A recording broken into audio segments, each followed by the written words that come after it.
Daphne's ribbed garter stitch is a 2-row pattern. It is available as a free download on our website. This is a wonderfully simple pattern, giving a ribbed effect, but not having the rib pull in, as most ribs do. Row 1 is knit, then row 2 is knit 3, knit 1 below, knit 3, knit 1 below. So just there, knit 3, knit 1 below, knit 3, knit 1 below. Here it is, right side of your work, knit 3, 1, 2, 3, knit 1 below. So instead of going in there, you go into the space below and knit it off.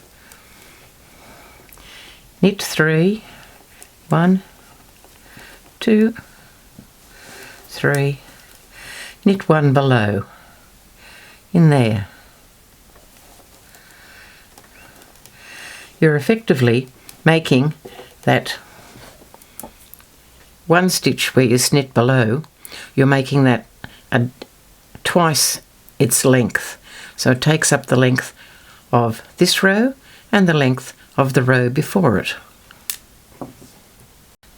Now the wrong side row, you just knit. A very, very, very quick stitch. Sometimes when I'm knitting this stitch, I find in my head I am counting, not consciously, but every now and again inside my head I'm saying 1, 2, 3, 4.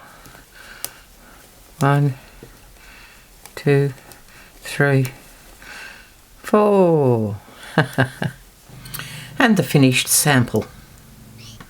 I'll just explain why I've called this Daphne's ribbed garter stitch. Here it is here in this rug, which I call tessellations. The blanket began with squares all done in moss stitch, with the strong diagonal to link them all up. Working diagonally, the small squares then gave way to middle-sized squares. The small corner of it had the same moss stitch as the small squares, but this section here I added garter stitch. These medium-sized squares then gave way to larger squares. So with the large square, the next size, the largest size, in the corner I still have the moss stitch.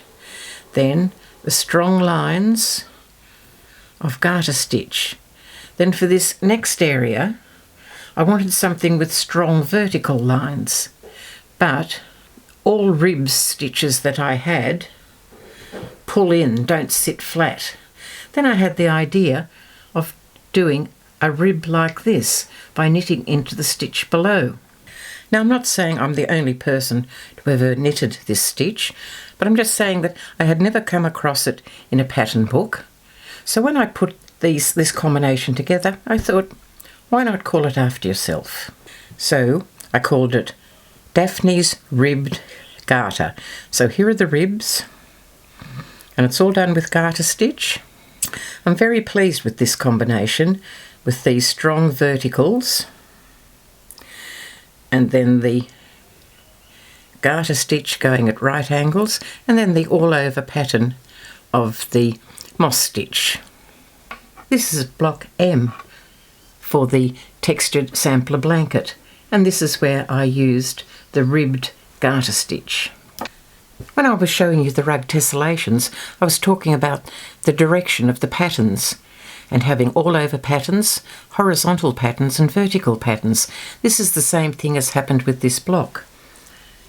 Honeycomb is an all-over pattern. Granite ridges gives horizontal lines, and ribbed garter stitch gives vertical lines. They go well together. Remember, the free pattern is available to download from our website. Thank you for watching, and happy knitting. Here are the steps to download Daphne's patterns and to view the videos on her YouTube channel. Send an email to knitwithdaphne@gmail.com and include the subject free download. There is no need for any content in the email. You will receive an automatic email reply that includes 2 links. One is a link to Daphne's YouTube channel. The other is a link to the downloadable patterns. When you click the link, the Knit with Daphne folder with all the downloadable patterns will open. Double-click on any line to open and download the pattern. Double-click on stitch patterns to open the folder with the individual knitting stitch pattern. Enjoy Daphne's designs and happy knitting!